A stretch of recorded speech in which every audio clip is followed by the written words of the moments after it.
how to delete your account on Swagbucks. Hey guys, welcome back to this YouTube channel. Today I will show you that how can you delete your account on Swagbucks. So let's get started. On this process, at first you'll have to open the application Swagbucks with your account. Alright, so after you open the application, you'll got such interface. So from here, make sure that you have finished all of your redeems from here, and after you finish all of the redemption from here, you'll have to just tap on the option 3 line just at the top left corner. Okay, so from the account section, scroll down and go to the option help center. Alright, so from the section, you'll have to scroll down and tap on the option account help. Alright, so from the section, in this object, you'll have to type for account deletion.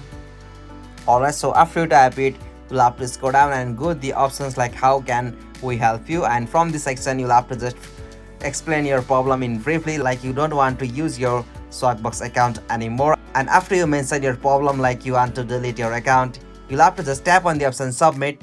After you made a request or tap on the submit option, the Swagbucks support team will surely review your problem, and from there they might be provide you some guidelines or procedure to delete your Swagbucks accounts. So from there you can manually follow the procedure to remove your Swagbucks accounts. So this is the process. If you found this video helpful to you, please don't forget to subscribe our YouTube channel for more quick and short tutorial like this. Thank you for watching this video. Have a nice day.